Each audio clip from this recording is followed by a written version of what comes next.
እዛ 2023 ሰሌና ንወዲ ኣያሙም ካብ 2024 መመንገድና ንግበር እቲ ዘሕለፍናይ ሕሞት ክዝክሮ ስለ ዝደለኹ ስኢለ ክፅሕፈልካ ዝፅናሕኹ እምባን ንመወዳእታ ፀፂሕፋ ትሰዶ ዝነበረት መልእክቲ ሰሪዳ ተነኽኒኸም ምብኪያ ቀፀለት። ንሱን ዝተኳሕኮሐ ማዓፆ ገዝኡ ከፊቱ ኣብ ታሕቲ ዝነበረ ጉዳይ ወዲኡ ኣብቲ ወፃብ ናይ ፍቅሪ መልእክቲ ፅሒፉላ ዘይሰደዶ ዝነበረ ተመሊሱ ሰደዶም እንተኾነ ኣብ መሴንጀር መልእክታ ምስ ረአየ ጣወቕሞ በብሓደ ከንብብ ጀመረ። ናብቲ ነዊሕ ዝፀሓፈቶ በብሓደ ኣብ ዘንበበሉ ንድሕሪት ተመሊሱ ይዝክርን ፍሽኽ ይብል እኳ እንተነበረ ነቲ መቼም ኢልና ዓመታት ብሓባር ኣሕሊፍና ኣብዛ ሰዓት በፂሕና ኣለና። ሕጂ ግና ዝያዳ ፅቡቕ ዜና የብለይን። ካብ ቀረባ ግዜ ጀሚሩ እንደኢ እንታይ ከም ዝኾንኩ ኣብ ውሽጢ ክረኽበካ ይኸኣልኩን ሚምሰል ካብ ክሳን ላዕሊ እንዳሰሓኩ ምሳሓ ህጓዕ ፅቡቅ ኮይኑ ኣይተሰምዓንን። ከምዛ ኣመና ዘይፍቅረካ ዝነበርኩ ፍቅረይ በረድ ተኸኣዎም ኣይተሓዘለ ዝያዳይ። እዛ መልእክቲ መራር መልእክቲ ከም ትኾነካ ይጠራጠርኒ። 2024 ምሳኻ ሳለይ ዝብል ኣይመስለን ዝብል ምስ ኣንበበም ትላቅ ዝዳያ ዘላ ዋላስ እንዳበለም ዋላ እኳ እንተተሰምዑ ክሳብ ካብ ኣፋ ዝሰምዑ ብተርባፅ ነተን ዝተረፋ መስመራት ኣንቢቡም ደወለላ። እንተኾነ ተነኽኒኻ ትበኪ ስለ ዝነበረት በቲ ሓደኻ ክትቀበሎ እውን ደፍረ ስለ ዝሰኣነት እንዳርአየ ሰመት ኣፅቀጠት። ደወሉን ዝቐበሎ ምስ ሰኣነ ገይሩ ክዕፆ ስለ ዝነበረ ኣብ መወዳእታ ድምፁ ኣጥፍአም። ንሱ ግና ደጊሙ ክድውል ስለ ዝነበረ ደወለ። ሕጂ እውን እንዳርአየ ሰምዐት ስለ ዘፅቀጠት ኣታ ዘጓል ናይ ብልበያ መስለኒ እንዳበለም ሃፍ ኮፍ በለም። ነቲ ሰደድኩላ ንምዃኑ ኣንቢባቶ ዲኻ? ኣነ ንፅቡቕ ይምነ ናጤባዶ ወዲ ነጥበከይ ትላገፀ ዘለ እዚ መዘንግእ ካሜራ ዝኣነቱ ፀወታ ክኾን ኣለዎ እምበር ዓመታት ዝሓነፅኮ ፍቅሪ ብ3-4 መስመራት ክስዕኖ ዘይኸውን እንዳበለም ጉዳይ ከየጣለለ ቀሲኑ ክሓድር ስለ ዘይኮነ መኪንኡ ኣልኢሉ ከም ፈጣን ባቡር ሙንጨፍ ተተሓዙም። 5 ከይኸደግነም ፖሊስ ትራፊክ ደው ኣቢሉ ልዕሊ ዝግባእ ፍጥነት ስለ ዝዘወረ መቕፃዕቲ ፀሓፈሉ።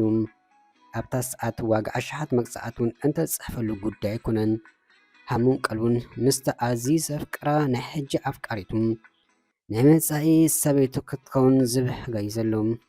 መቕፃዕቱ ምስናይ መጠንቀቕታ ተቐቢሉ መንገዲ ቀፀለ። ካብ ገዝኡ ናብ ገዛ ናይ 30 ደቂቕ ፍልዩ ኣብቲ ናታ ከተማ ክበፅሕ 5 ደቂቕ ምስ ተርፎ ግና ሕጅስ ትራፊክ ዘይኮነ ደው ዘብሉ መንገዱ ስሕቱ ሓደጋ እምበር መኪና 3-4 ግዜ ተገላቢጣ መወዳእቱ 4 እግራ ንላዕሊ ኣቢላ ጠበለት። ብሓሰሰ ለባሙንኡ ተሰሊቡ ይዝውር ስለ ዝነበረ ንሓደጋ ተቃሊኡ መወዳእቱ ፅቡቅ ኣይረኸበን። ፖሊስ ኣይትበል ኣምቡላንስ ካልኦት ተኣከቡ ናብ ሕክምና ተወስደም።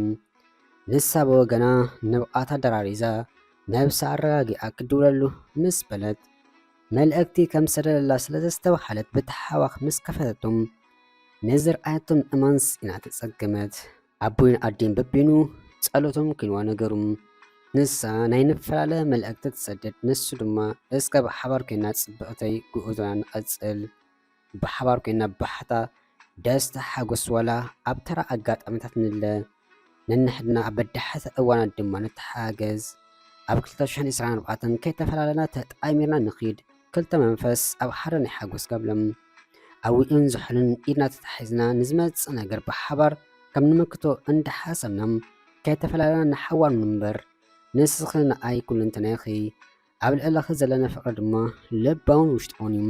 ነፍሲ ወከፍ ኣጋጣሚ ምሳኺ ክሕልፍ ሕጉስን ንሓዋሩ ናተይ ክትኮኒ ኣነ ናትኺ ክኾኒ ብሓገየ ፍቅረኪ ዝብል ናይ ንተሓቐፍ ይሰደድ። ንዝኣመሰለ ወዲ ትኸስር ምሕላ ደጋጊማ ነብሳዊ ቃሰት ረገመት። ንካልእ ሰብ ምፍቃራ ደጋጊማ ሓረቐትን ብኣቢላ ድማ ነብሳ ፀልአት። ከመይ ገይሩ እትወዲ ልባ ከም ዝሰለባውን ደንፀዋም። እንታይ ደኣ ክብለይ እንዳበለት ክትሓስብ ድሕሪ ምፅናሕ ኣብ ቃላ ክትፀንዕ ከም ዘለዋ ካብ 2024 ኣትሒዝና ንፈላለ ክብሎ ኣለኒ ኣብ ዝብል መደምደታ በፂሓ ደወለትሉ። እንተኾነ ናይ ኣፍቃሪኣ ድምፂ ዘይኮነ ዝተቐቢልዋ ናይ ሓንቲ ጓል ኣንስተይቲ እምበር ንሱ ኣሰንቢዷ ክንሱ ግና መሊሳ ሆስፒታል ገለ ኢላ ምስ ወሰኸትላ በዚ ኢል ብኡይ በለት። ኡይ ብኡይ ድማ ከተማ ሙሉእ ዘናውፅቃ እምበር ናብኣ ክመፅእ ከሎ እውን ሓደጋ ከም ዘጋጥሙ ስለ ዝተረድኦም ውኣነ ቅርስስቲ ኣታ ደው ኢሉ ነይሩስ እንድዩ ዘይቀበሎ ኣታ ክንደይ ሓምቂ ኣታ ክንደይ ከፍኢ ግብረይ ኣታ ፈጣሪ እውይ እንታይ ጌርካ እውይ ውኣነ ሓወይ ንኣይ ዘይገብረለይ እንዳበለት ንሳውን ብዘይ ልባ ናብ መኪንኣ ደይበት። እንተኾነ ቤን ኣቅማ ሞተር ክትትስብ ኢዳ ፈጥፈጥ እንዳበለ ነቲ መፍትሕ ክጠውቅ ኣቅሚ ሰኣንም መኪና ገዲፋ ጉያ ናብ መፅበያ ኣውቶቡስ ድሓንቲ እታ ኣውቶቡስ ጉዳይ ዶን ጌታን ነብሳ እንዳወቀሰት ናብቲ ዝተባሃለቶ ሆስፒታል ኣምርሐት። ኣብ ናይ ህፁፅ ረድኢት ክፍሊ ከም ዘሎ ሓቲታ ድሓይ ምስ ረኸበት ክትኣቱ ወጠት በለት። እንተኾነ ሰብ ክኣቱ ፍቅድ ኣይኮነን ኔኖጆ እንዳበለት ሰዓታት ብዓቕሊ ብትዕግስቲ እንኮላይ ምስ ተርባኣፁ ተፀበየት። መወዳእቱ ግና ፅቡቅ ስምዒ ሰምዐትን ክልተ ኣእጋሩ ስለዝተሓምሸሸም ሕቁኡን ስለዝተሓሰ ድሕሪ ሕጂ ደው ኢሉ ክኸይድ ኣይክእልኒ ምስ ሰምዐት ናይ ብልቢ ኣብ መሬት ፈፈው እንዳበለት ሰብ ክሳብ ዝግርም ኣምሪራ በኸይት በቃ ነበአት። ብኡ መጠን ድማ ብኻ ዘይሰደድ ኩሉ ብኣኻልካ ዘይኮነለ እንዳበለት ጠኣሳ ነጠኣሳ ኩነት